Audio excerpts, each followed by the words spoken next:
Yo, what's up mga Koyi? So, nakabalik na tayo from the Manila show and thankfully, nakabag tayo ng mga awards. Meron tayong nag-champion, meron tayong nag-runner-ups, pero yun, medyo na-busy tayo and meron tayong de-develop sa farm.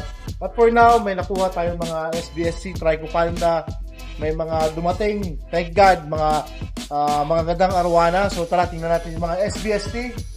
So, yung mga SBST natin na Trico at saka Panda, so medyo mas malalaki konti. Ito na naman yung mga groomable. So groomable means pwede nyo pagandahin, pwede nyo kalagaan, whatsoever. And of course, meron tayong nakuha ng magandang blue base crossback. So tayo mismo nag-handpick dito. So literally handpick. Itong dalawa, yung mga regular golden arowana natin. So ito yung super red. So this is a premium super red na maliit. And actually around 10 inches na siya. Maganda yung features ng body niya. And dito din yung 24K na crossback golden natin. So, of course, regularly, meron naman tayong mga silver arowana. Kaso, maliit pa. Naka-reserve na pala. So, meron tayong makapaparating ng mga albino, silver arowana. Meron tayong pako na albino din. So, maganda to. Meron tayong silver dollar. Meron tayong mga Oscars, meron tayong Baichi na mga maliliit.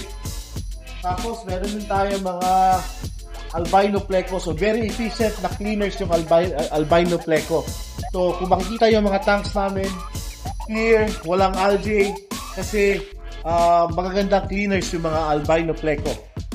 So, of course, may mga malaking Oscar dito. Tara. So, meron tayong koi. So, galing sa farm natin, and mag-harvest tayo again probably this week or next week.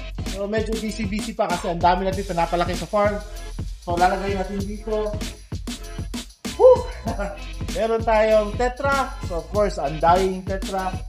Meron tayong mga guramis. Meron tayong mga algae eaters. Very efficient algae eaters. Tingnan naman, walang ka-algae. And meron tayo cardinal tetra. Yung cardinal tetra natin, very stable. Maganda yung pagkaka-ship sa kanila. Of course, meron tayong mga tricolor mollies. Medyo blurry pa lang yung water nila ngayon kasi kakalagay lang. Pero very stable sila. Meron tayong barbs, green barbs, and then the red barb. And yung parrot, nandito din.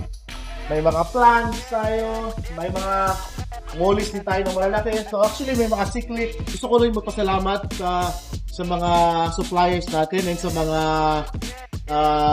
na-meet natin doon sa Manila. So, very, very fruitful yung trip natin sa Manila International Goldfish Show. So, yun lang guys, no? And abangan nyo yung mga ipang re-release pa namin ng mga i-harvest natin. So, yun lang and see you in our next video.